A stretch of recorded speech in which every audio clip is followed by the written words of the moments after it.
welcome to my channel. My name is Marisa Kazem and I am an amateur artist. I've been drawing since I was a kid and I just wanted to create a channel with different art tips and tricks that I learn with each drawing. So for today, I want to talk about hair.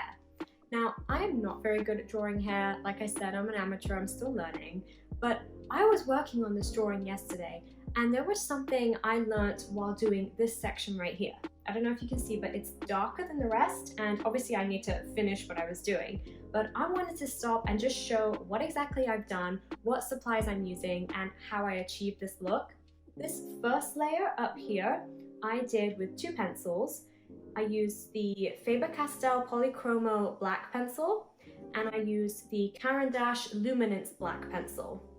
Everywhere where you see lines and you can see like the white spacing in between, all of that was done with the Faber-Castell Polychromo. However, I noticed that once I was done, her face looks nice and dimensional, but the hair just looked very flat, and so I wanted to come up with a way to make the hair look more realistic. So what I did was I took a white Caran d'Ache Luminance pencil and I went over every one of those white lines that was in between the black pencil.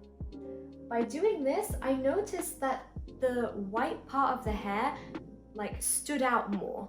It made it darker, but I feel like it made the hair look more dimensional and it looked better than just leaving the paper blank in between those spaces. And then on top of that, I went in with the black Caran d'Ache pencil and I used that to enhance the shadows on each part of the strand, and I went in between some of the whiter lines and it really just enhanced the look of the hair and it made it look darker and like the shadows belonged there. So on the rest of the hair, you can kind of see there are just some dark shadows in the background and then these bright squiggly pieces of hair on top. Whereas when I went in with a second layer and I used the Caran d'Ache pencil, it really added some oomph, I guess, to the hair, and it looks as if those shadows belong there now. And another thing I also did was I went in with an electric eraser.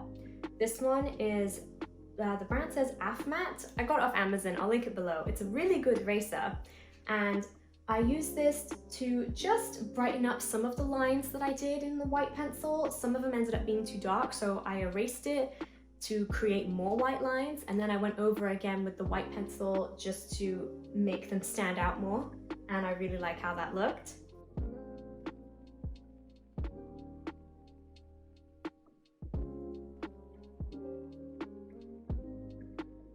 Now, another thing I really want to do with the hair is add highlights with a white gel pen.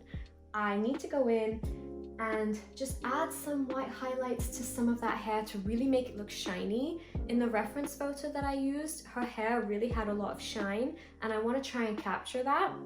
And I think the best way is to go over it with something white and inky. You could use paint, but I've used paint before and it gets messy. I think a white gel pen would be much easier.